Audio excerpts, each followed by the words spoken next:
probé el vino y me di cuenta de lo que era, de la complejidad, de la elegancia, pues es cuando descubrí que el cava puede envejecer tanto más que champán.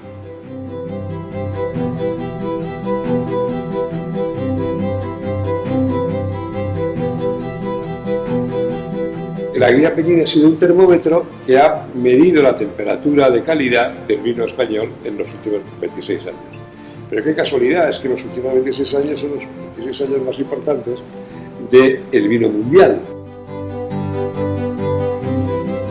El cava, a partir de los finales de los 90, ha dado un cambio radical acercándose a lo que siempre estimamos como foto fija del cava.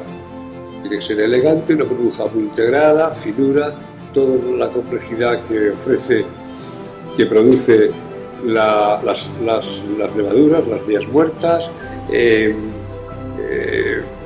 la largura de sabor y sobre todo la elegancia. Esa elegancia que parecía que no era un atributo del cava, ahora sí vemos cavas elegantes.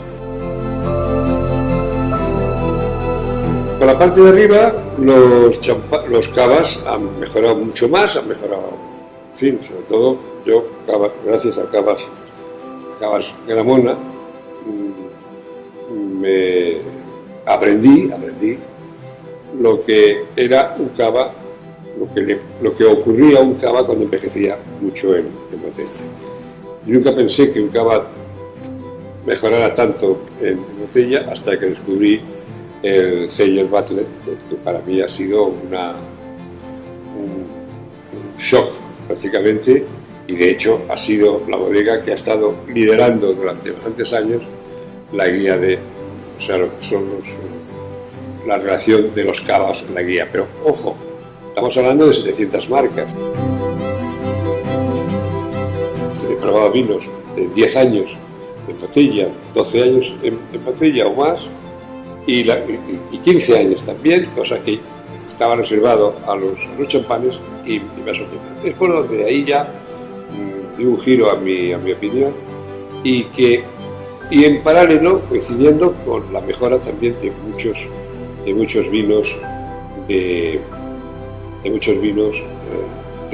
cava. Lo milagroso es la crianza sobre lías, la crianza de las lías que se producen en cada universo de una botella. Si nos vamos a un vino de 10 años, 12 o 13 años, existen ya factores terciarios, factores que no recuerdan en absoluto el origen de la zona o el origen de la variedad. Son matices que ya no tienen nada que ver con su origen terrenal y varietal, sino con los procesos que se suceden durante 10 años, las lías con el vino, y que eso lleva pues a estos aromas tan originales.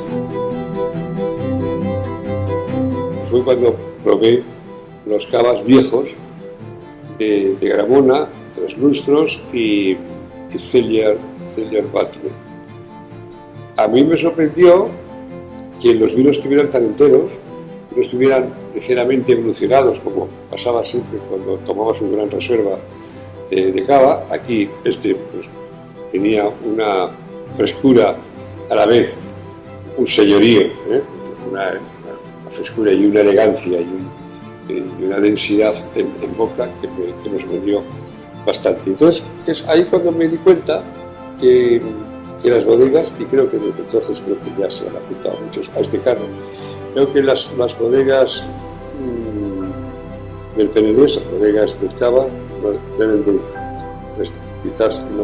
de acometer sin miedo la política de hacer vinos viejos.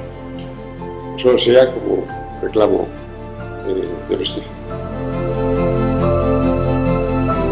Cuando puntué alto un vino viejo, algo que me sorprendía, porque yo siempre relacionaba el vino viejo con un factor de oxidación por encima de todo, diciendo, bueno, pues a ver, pues nada, el cava no es un vino que se pueda beber como gran reserva porque dura poco y se oxida, ¿no? Cuando probé el vino y me di cuenta de lo que era, de la complejidad, de la elegancia, ¿no? Pues es cuando descubrí que el cava puede envejecer tanto más que champán.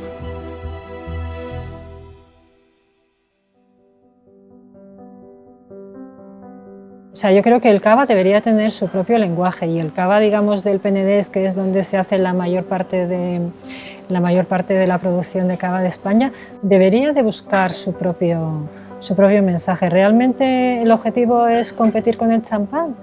¿No podemos ser el espumoso del Mediterráneo? El objetivo de la crianza, educarle, hacerle sabio, para que luego nos pueda mostrar muchos, en un momento muy comprimido, porque se le abre una botella, el hacernos disfrutar.